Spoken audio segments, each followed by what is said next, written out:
What goes up must come down. Welcome to the Brand Breakdown. I'm Michelle.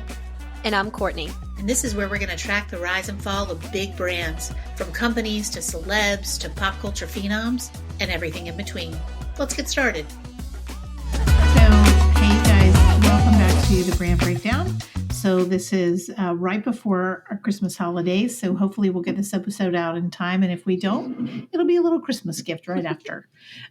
Today we're going to be talking about Catherine Elizabeth Middleton, or Kate Middleton, before she was Catherine Princess of Wales, before she was Duchess of Cambridge, before she was she anything else before Lady that? Katie, if you want. Lady Katie, that's right.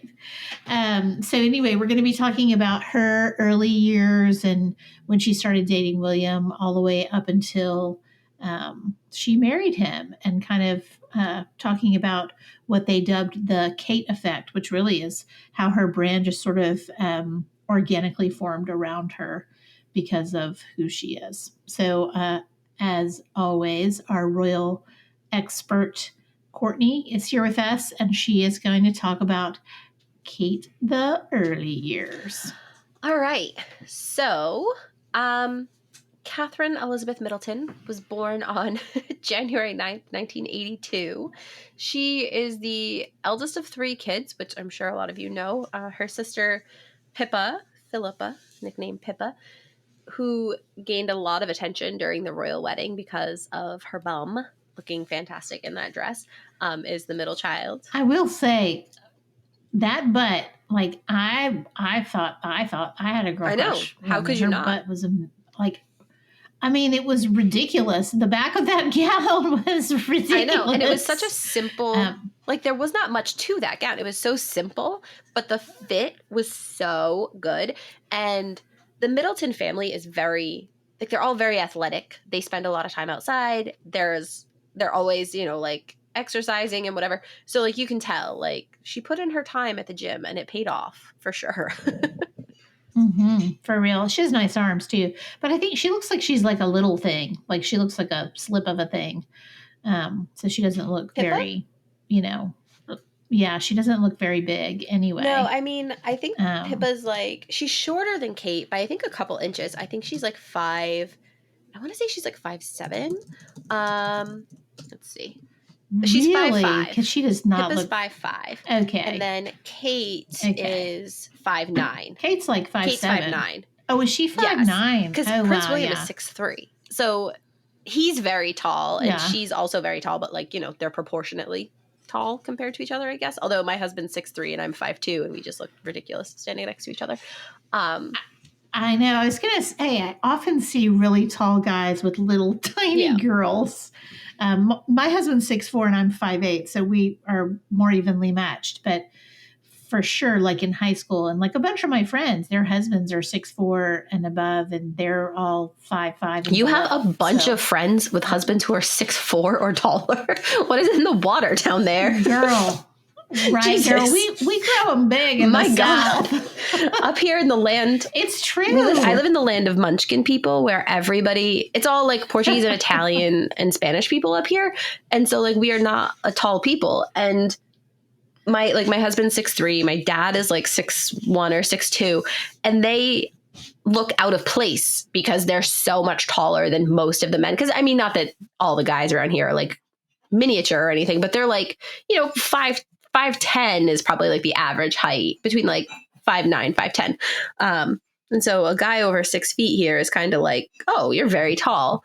And then my husband being 6'3" is exceedingly tall. So the fact that you just have a lot of 6'4" people running around is it's so crazy. I'm thinking about it now that you say that, and fully 5 of my closest friends, their husbands are all 6'3" or 6'4". That's weird. That's weird. I never really bonkers. thought about it. But did they all meet at the same? Did they all go to the same school and all the boys were on the basketball team or something? Did they meet? No, they didn't even know each other. One lives in Charleston. One went to a different high school. Weird. One doesn't live in this state.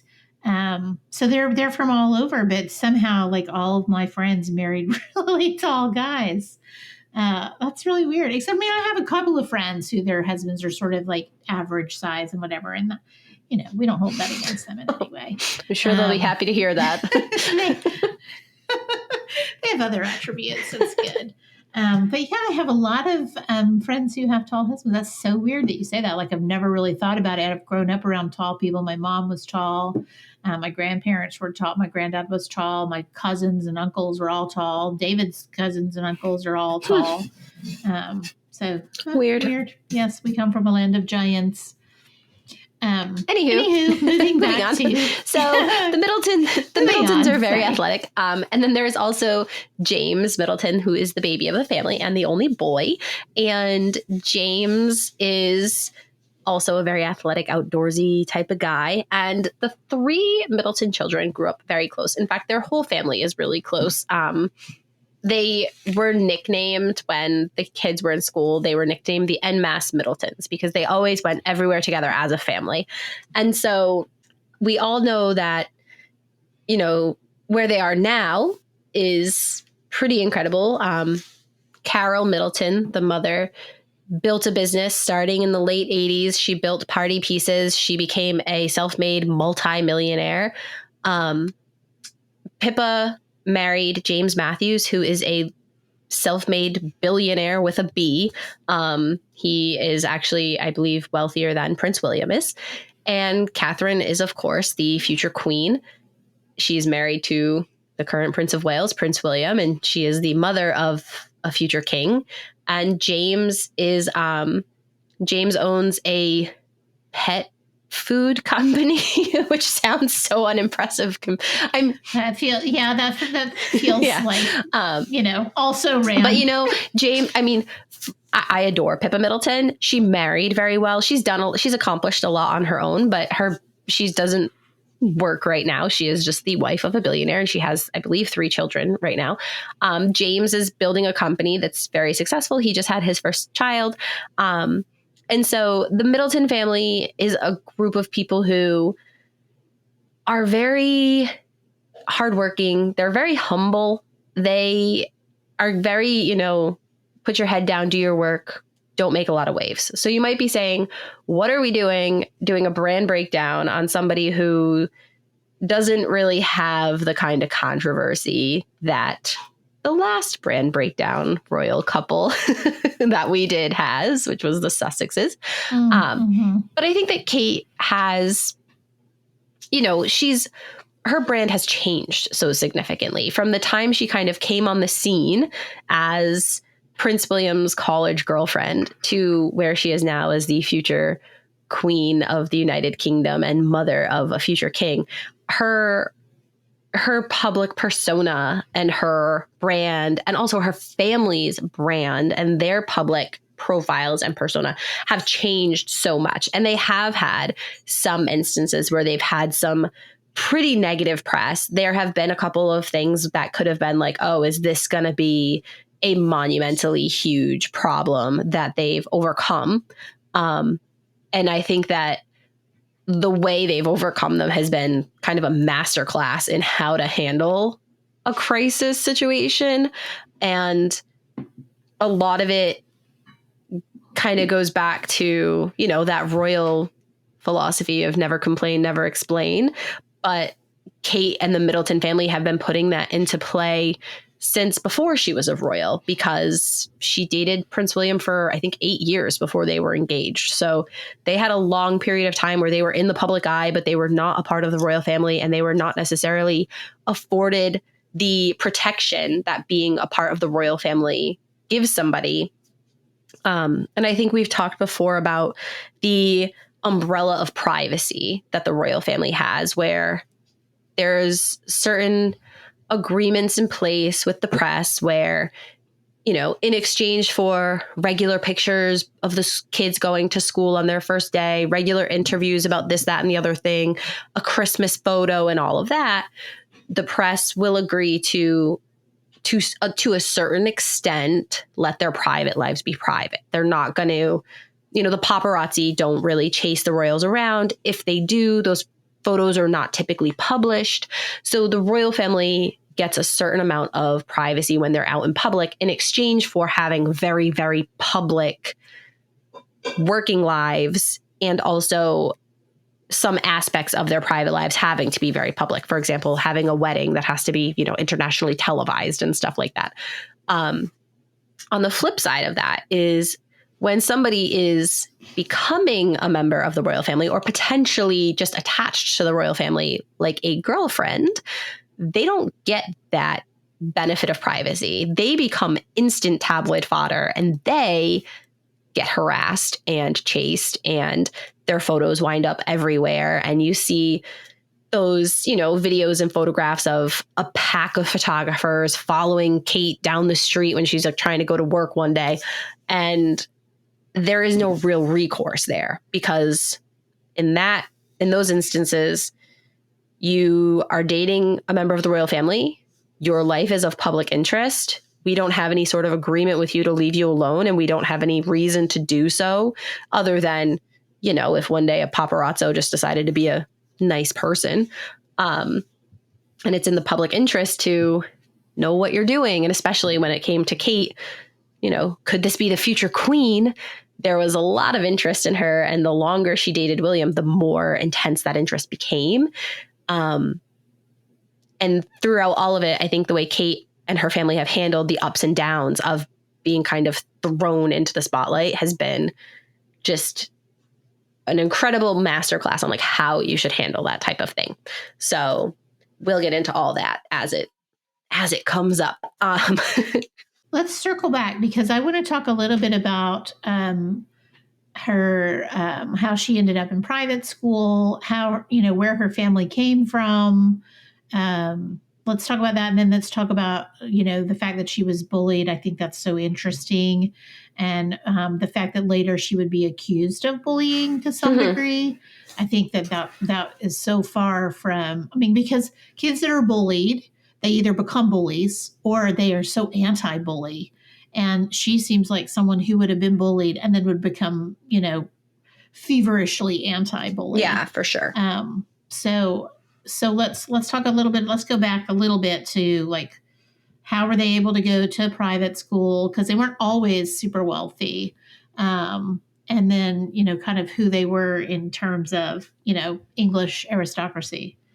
Yes, the Middleton family is pretty, as we know them today. When people think of the Middleton family, we think that is a self-made family. Carol Middleton made millions and millions and millions of dollars with party pieces. Pippa worked for a few companies. She wrote a book. She had a job as a columnist for the Waitrose magazine. And she was kind of, the epitome of a socialite. And then she married a billionaire.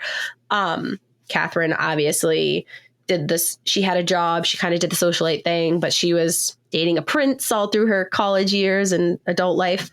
So we think like Middleton's self-made. However, if we go back a few generations, Michael Middleton's family, so Catherine's father is Michael Middleton. His family actually came from a bit of money. They had established themselves as far back as the Tudor times as landed gentry and also solicitors. And they had connections to the royal family that had, through the generations, accumulated enough wealth where there were trust funds set aside for the education of the children. It wasn't necessarily enough money that everyone in the family was living the high life, but there was enough money set aside for the kids to go to great schools. And they did. And then Carol's family, the Goldsmith family, they were very working class. They were, I believe her father was a miner or her grandfather was a miner, like very blue collar working class folks. So Michael and Carol, I believe they met while they were working together at British Airways. She was a flight attendant. He was a flight dispatcher, I believe. And they met, they fell in love, they got married, tale as old as time. And so one of the members of the Middleton family was Peter Middleton. This is Mike Middleton's grandfather.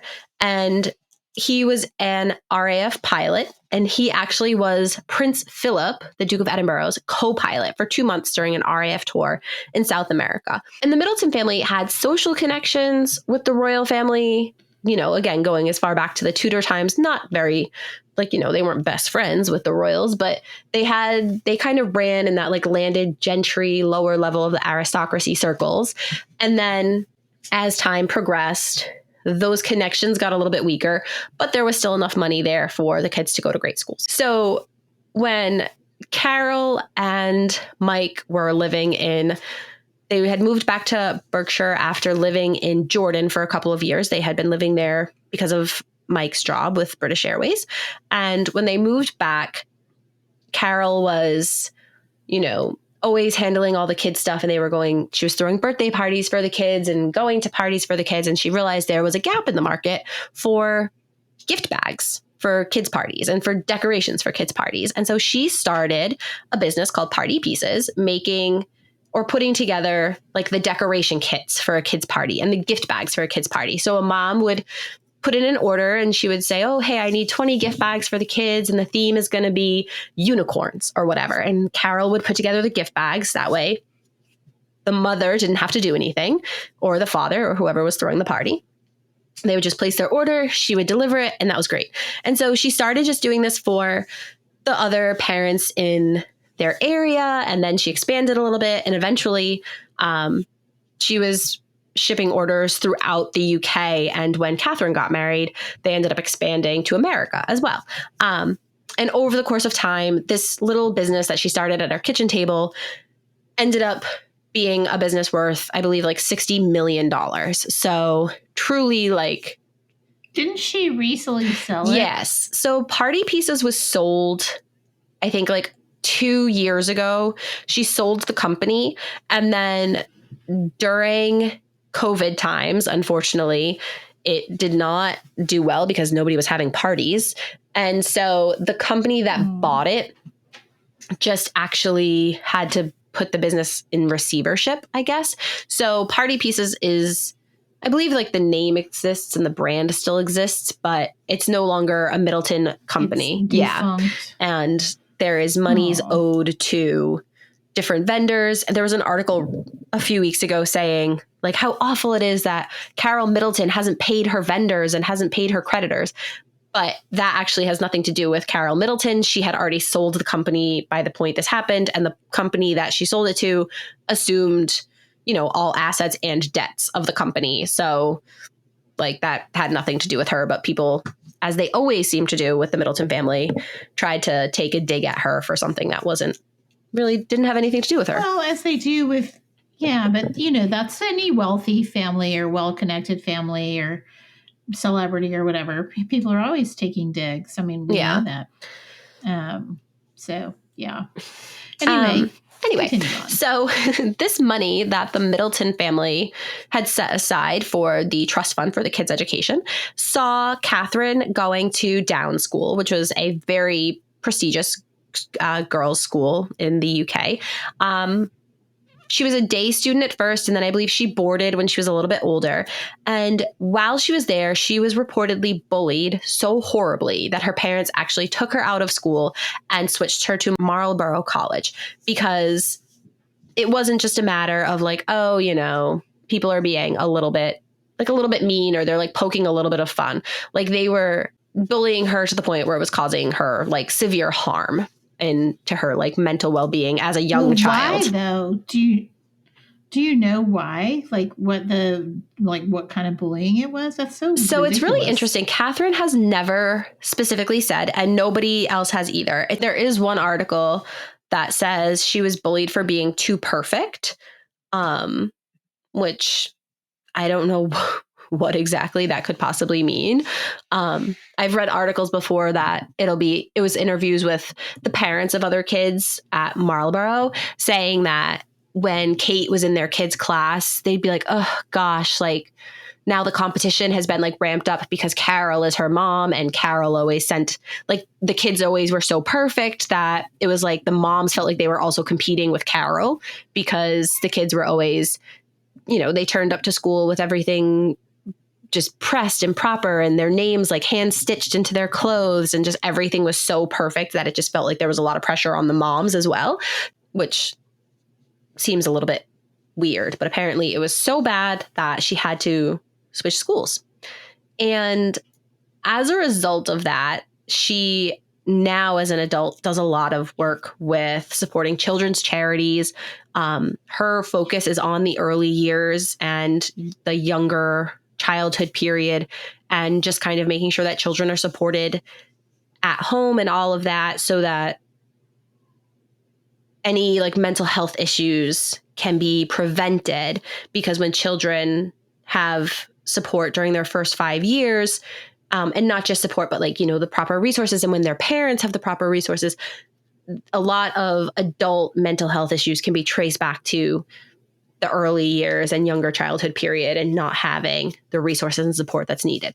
And also at the time of their wedding, Catherine and William had requested that the public make donations to charities, and one of the charities that Kate requested was an anti-bullying organization. So whatever happened while she was at Down School has really made a huge impact on her life in a way that could have been really negative, but Kate seems to have kind of taken it and turned it around to a positive, which is just very much a Middleton trait. That's kind of what their family seems to do. And so while she was at Marlborough, Kate was, like I said, the whole family is very athletic. Kate was the captain of the field hockey team. She got incredibly good grades. She, I believe, was also on the swim team. And they play something called like netball in the UK, which looks like a weird version of basketball, I think, but she was on the netball team. She also did athletics. So she was a runner. And I think I read one time she did high jump, but I don't know if that's true. But Kate is notoriously athletic. A lot of the engagements that she does as a royal are involved with sports.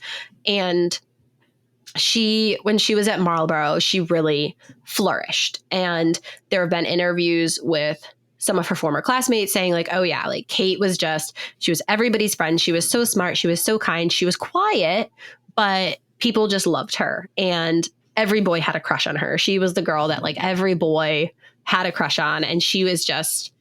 Well, she's beautiful. Yeah, she is. I do think that Kate had a little bit of she had an awkward phase at one point. There's some pictures where it's like, oh, she looks very different, like in her like earlier years. But everyone, like going back to as far as when she was in school, nobody's ever had a bad word to say about her. They've always said she was so nice. And, apparently she was bullied for being too perfect. And the other moms would feel competitive, not because her parents ever did anything wrong, but because like your kid being in the same class as a Middleton kid meant that like you really had to step up your game with your presentation, because everything was just always so well presented and put together. And they were the en masse Middletons because they were always together as a family unit and they did everything together. And nobody has ever really seemed to have had a bad word to say about any of the Middletons, which is, I mean, for a family that's now been in the public eye for well over 20 years, the worst, it's kind of nuts that the worst thing people have ever been able to say, and we'll talk about this, but the worst thing that people have been able to say is that they're social climbers, which in the UK, that is the worst thing you could probably ever call somebody. Here in the US, we love, we love a pick 'em up by your bootstraps. You built yourself up, you're self-made. That's amazing. That's incredible. You can do whatever you put your mind to. Like in the United States, we love an underdog story and we love a success story. In the UK, they do not like that. Their social structure is very much, thousands of years old at this point. And even people who are working class seem to not like to see people rise out of the working class, because it is seen as a negative thing to, and I don't want to speak for everybody. And I'm sure like a million people are going to message us and be like, that's not true. I would never think like that. But their social hierarchy is such that like to break through the social classes and to continue that upward mobility is difficult, because the higher you get, the more carefully guarded people are, and they don't necessarily let people into their circles as much. And so with the Middleton family, one of the things that they've always had to contend with, and if anybody has watched The Crown, you will see, especially in this last series, which I haven't watched it, because I just can't bring myself to do it.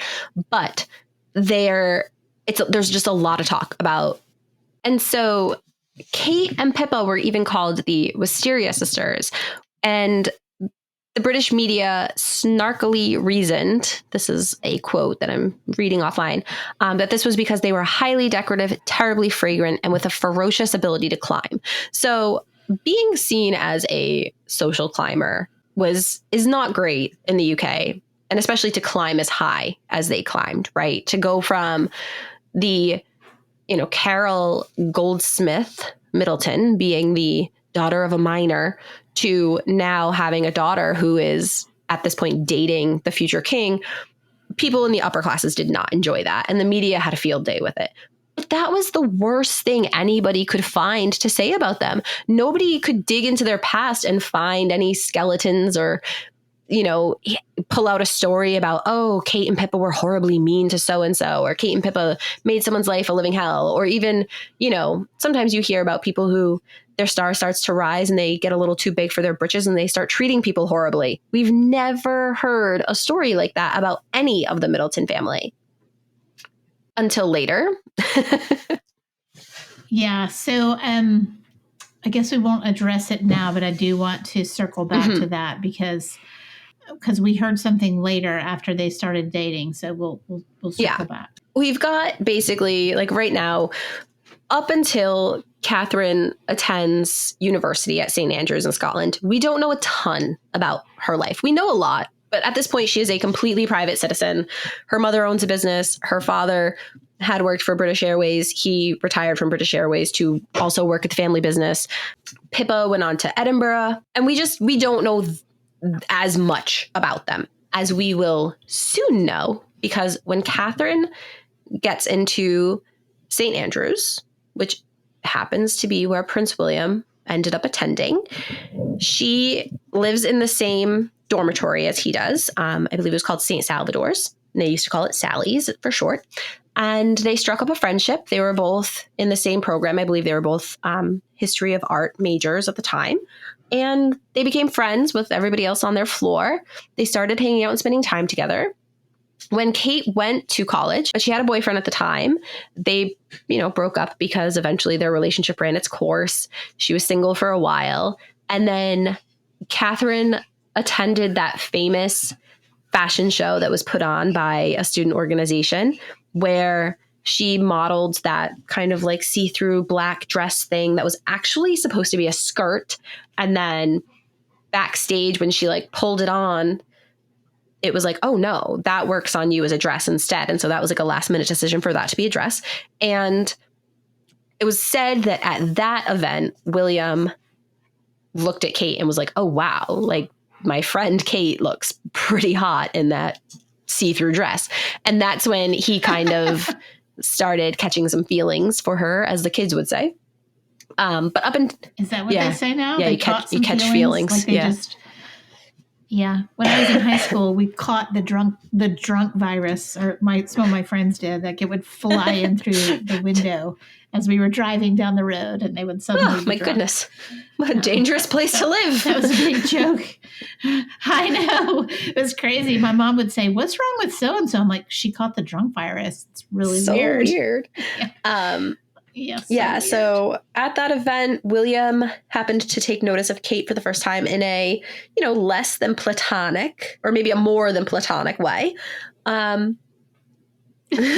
than platonic. He didn't like her in at a all. Less platonic way, where he just was not interested. No. So in a more than platonic way. And so that is kind of the kickoff of their relationship. The thing about William and Kate's relationship that the press has always had a field day with is everybody, right in line with the Pippa and Kate are with the Wisteria sisters, ferocious ability to climb, etc. They like to say that Carol played matchmaker. And this is one of the arguments that infuriates me. It makes... Okay, this is the one I want to talk about because I've always heard that too. Yeah, so there is this big school of thought, and they let it play out on the Crown. And it, like, honestly, it just infuriates me so much that Catherine and Carol, like, kind of organized this whole thing. Catherine was accepted to Edinburgh, and at the last minute, she supposedly changed her mind, decided to take a gap year, and then go to St. Andrews instead. And everybody says that that's because they found out that William would be going to St. Andrews. And so she changed her mind so that she could go to the same school as him. For Catherine and Carol to have orchestrated Kate going to St. Andrews would have been really hard to pull off, especially because nobody knew William was going to St. Andrews. It was not, it wasn't announced like in advance. It was announced like when he decided to go there, and like he showed up one day for something. They were like, oh, he's going there. So it wasn't, and they did that on purpose, right? They didn't want people to know where he would be going because they didn't want to give people like advance notice to cause a scene, basically. Well, you're ruining all of my salacious ideas about how that all happened. So it just kind of doesn't. I was super excited that they were all like scheming for her to marry him right from the beginning. Okay, here's this. You're messing me up. Right? Like, you have a kid who's you find out your daughter is going to the same school as Prince William. I bet you'd think it would be pretty cool if they dated, like, I don't think Carol was sitting at home being like, oh, I hope they never even meet. Like, she was probably like, oh, this could be nice. But there was no way for them to have schemed and plotted and gotten this situation to have worked out this way. And again, okay, yeah. whatever. And the other thing is, let's say they did, right? Let's say they knew William had applied to St. Andrews. And so then also Kate applied to St. Andrews, and they both got in, and they all this stuff. Then what did they do? Drug and kidnap William and take all of his free will out of the situation? Like, no, of course not. Like, saying that Carol schemed and played matchmaker takes William's free will completely out of the equation and makes him just this like unwitting party to this huge thing that has now gone on for 20 years. Like, it doesn't even make sense. Like, okay. Well, when you say it like that, it does sound kind of stupid, but whatever. Like, it just doesn't make sense. Like, unless they've been drugging William every single day since he met Kate to somehow like dupe him into it, even if they somehow schemed their way to getting her into the same school as him, the rest of it had to have happened because they met. They genuinely liked each other. He wanted to spend time with her. They went on dates. They hit it off. You know what I mean? Like, there's only so much scheming that could have taken place before it's like that wouldn't have actually worked the rest of the way. So yeah, sorry. It's one of those things that like when people say Carol played matchmaker, I get like so irritated on William's behalf because I'm like, this poor guy. Like, people think he's just been like duped for 20 years. And it's also so insulting to like their actual relationship. Like, they've been together for 20 years, and to insinuate that it's somehow fake is just, I don't know. It's just ridiculous and insulting, and I feel bad. But anyway. Well, you can feel bad for me because I really loved believing that for a little while. So. Well, I mean, I didn't really believe it, but I liked the idea of it. You liked the idea that Carol was like the puppet master. Well, I mean, now that you say it like that, it makes me look like an a-hole. So maybe not. Okay, explain it to me. Because I usually never get to have this conversation with people who are like rational and have like brain cells. Explain how you think it worked.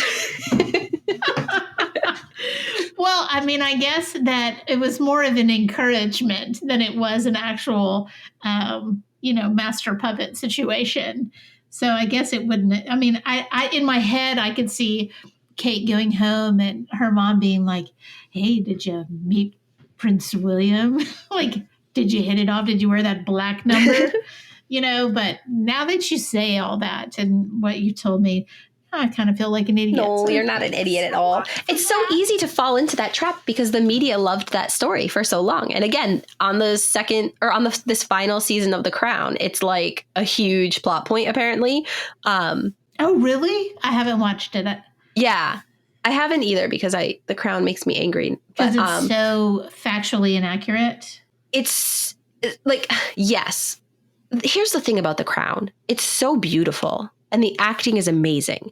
And it's the first few seasons were really interesting to watch because they were far removed, right? Like the first seasons were taking place in the 50s and it was just like a fun little period drama where like, yes, the Queen and Prince Philip were still alive, but so was Winston Churchill in the series. Yeah. So it had more of like a period drama feel. But the closer we get to present day, now it kind of just feels like, oh, they're making this seem like it's a documentary and they're making this seem like this is historically accurate. And it's not. It's still a dramatization. And too many people watch The Crown and then turn around and say like, well, I know this is true because they said it on The Crown. Right. And it's like, no. Yeah. It's not true just because it was on TV. Like not everything you see on the internet is real.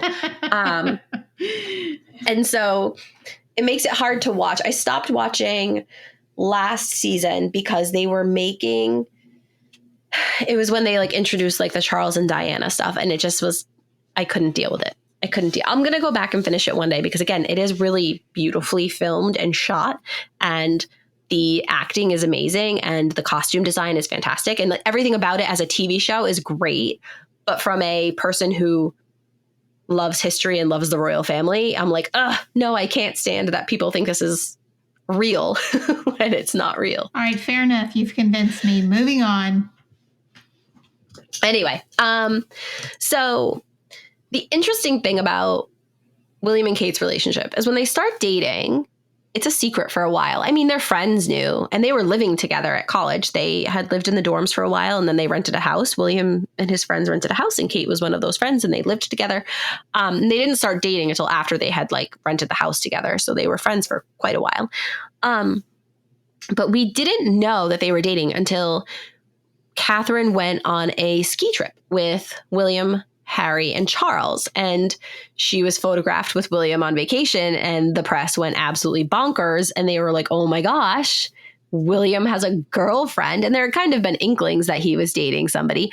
But when he was at university, the press had like and same with when he was at Eton as well. The press had a very hard line. Like they could not cross. They could not intrude into his life at school. Let him be a teenager, let him grow up, let him be as normal as possible and have the same experiences that everybody else gets to have at school. And in exchange, he would do an interview like before the first day of school. He would do the interviews on holiday with his dad. They would release the pictures, whatever. But their relationship was able to stay under the radar for a while because the press was not permitted to intrude into his private life. However, once they found out about her, they became very interested in her and they tried to kind of dig up information, which again, that takes us back to there was nothing really to dig up other than she seemed to be from a nice family. That's when people started saying like, oh, a little bit of social climbers, whatever. But when they graduated, suddenly everything shifted because William was no longer under the protection of being away at school. And the press, Kate got a job in London. She was living in London in a flat that her parents bought in Chelsea that they actually just sold it a couple of years ago. And it was so beautiful. And I looked at the pictures of it online and I was like, yeah, Kate Middleton lived there. And you can totally tell. It just looked like a Middleton lived there. And so once they were out from the protection of being at university, the interest in Kate ramped up like ridiculously. And this is where you start to see the press becoming obsessed with her, basically, because in their mind, this woman could potentially be the future queen, and we need to know everything about her, and we need to watch her every move. And it also, of course, helps that she's gorgeous. She has a beautiful family. she's out and about, and, you know, her and her sister were going out in London. They were attending some charity events. They would occasionally be photographed with William at polo matches and horse races and all of that stuff. And so the press really took an interest in her. And when we hear certain other members of the royal family say that they were harassed by the press, they were like tormented by the press and followed and blah, blah, blah, blah, blah. Yeah, maybe. I don't know. I haven't really seen it. But we've seen hundreds of instances of videos and photos of Kate with literally a pack of photographers around her, just like we used to see with Princess Diana, like 40 grown men following her with cameras, shouting in her face as she's trying to get in her car, just so she can drive down the street and go to work or go to the grocery store. Or anytime she's leaving a restaurant, there's pictures of her, like from the second her foot steps out the door until the cab drives away. And there's pictures taken up her skirt. There's pictures taken of her, you know, she did a charity event and she fell, and they took pictures of her on the ground. And there's a video, I think I've referenced this video now like 3 or 4 times, and it's very hard to find. And I think I might have found it once and sent you the link, but it seems to get wiped off the internet every so often. But it's basically Kate and Pippa are walking home at night. So I'm assuming they're coming from like a restaurant or a bar, and it's dark, and Kate's back is to the cameras, and there's like at least 5 or 6 paparazzi there, and some are taking photos because you can see the flashes going off and you can hear the flashes, or you can hear like the clicking of the camera, and then someone's taking a video, and Kate's back is turned and she's not speaking. And you can hear Pippa and you can hear Kate a couple times, but you can hear Pippa going like, guys, please just leave us alone. We just want to go home. Like, you're scaring us. Like, we just want to walk down the street. Like, please leave us alone. And they're like begging. And you can hear Kate at one point. She goes like, come on, guys, not today. And it's just sad because they're stopped and they're kind of cornered. And they're begging these grown men to like, please leave us alone and just let us go on our way. And these are like just 2 young women who are in their early 20s begging a group of grown men to leave them alone. And it's so sad to hear and to see. And then you hear other members of the royal family say like, oh, I was harassed. And it's like, no, you had some people write some stuff about you that you didn't like, which Kate also had happen a lot. But at no point did you get literally cornered on a road and you were unable to move because the press were like blocking you in. At no point did somebody take a photo of you topless with a long lens camera from a mile away while you were on a private vacation and then publish it in an international magazine. You know what I mean? Like, at no point was your phone hacked 149 times. And so the level of press intrusion and paparazzi harassment that Catherine had to deal with as a girlfriend was just ridiculous. And there was nothing she could do about it necessarily. There was nothing William could do about it. You know, he issued a few statements to the press. They sent their lawyers on them a couple times for things that were really, really out of bounds, but there wasn't anything they could do. Because it's not illegal to take someone's photo if they're walking down the street. And it's not illegal to hound them like that if the paparazzi can make the legitimate claim that like there's a legitimate public interest in this person. And so Kate dealt with that for 8 years until her and William got engaged, which is a really long time to not be able to leave your house without 25 grown men shoving a camera in your face. So, yeah, I've always just felt very bad for her in that regard. Yeah, I think that I accidentally tipped you over onto your soapbox. Yeah, you did. I'm so sorry. I'm so sorry. Okay, so let's move on. I think that we were talking about they started dating at St. Andrews. All right, so here's where my favorite Waity Katie comes in. So talk to me a little bit about Waity Katie. Waity Katie. So poor Kate, she goes to St. Andrews, one of the best universities in the world, and she meets a prince. and they start dating, which is wonderful for both of them. And it becomes very apparent while she's dating William that being the girlfriend of a royal is a job in and of itself. She's suddenly being invited to social events and charity events that require a lot of time. She was on the board of a few charity events, like throwing charity events that raised like hundreds of thousands of dollars for hospitals and children's care and all of that stuff.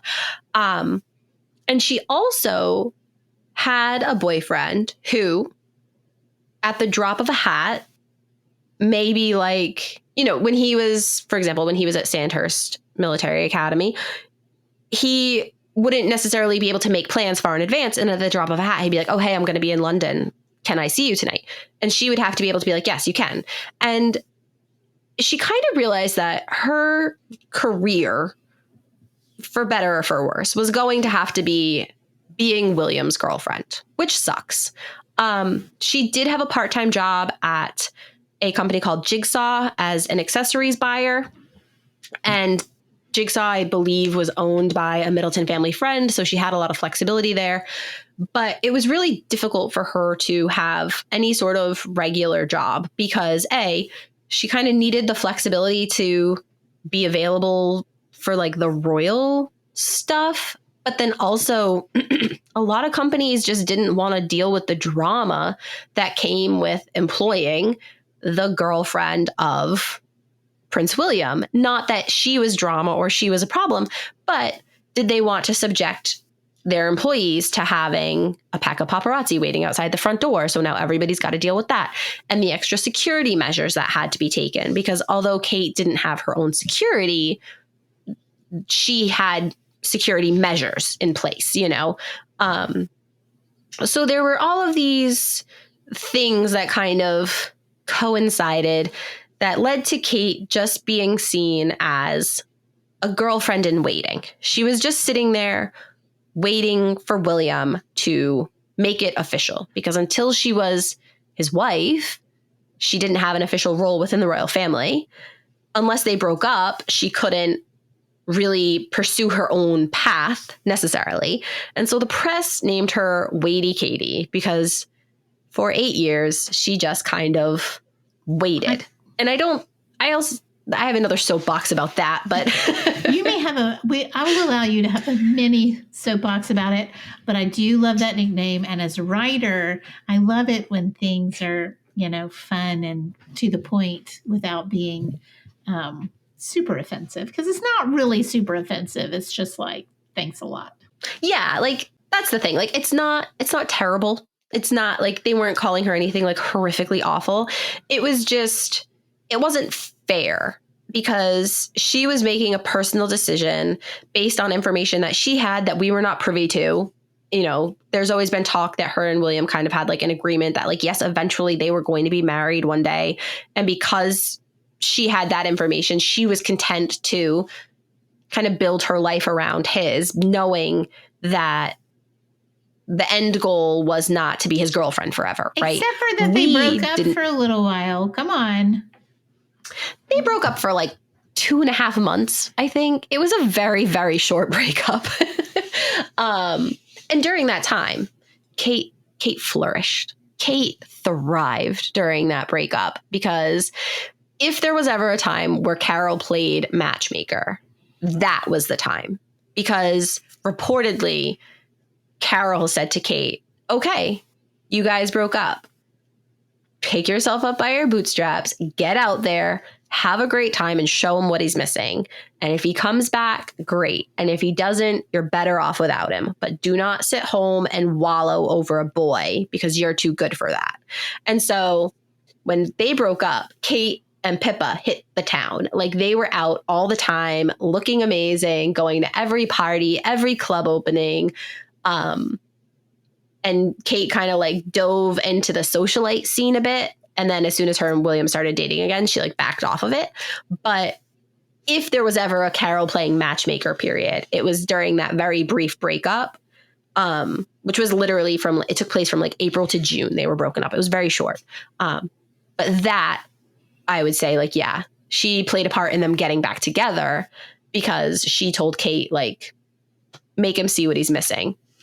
So, and I think that's just any mom would do that, I think, maybe. Oh, yeah, for sure. Like, that's just kind of standard, 100%. Like, I don't want my kid to sit home and be sad advice. So I don't think there's anything like, and at that point they had been dating for a really long time. So Carol knew William, and, you know, if she had thought that William wasn't good for Kate, I'm sure she would have been like, forget him, who cares? But she obviously thought, okay, let's do something about, you know, let's get my kid out there so she's not just sitting home sad and crying all the time.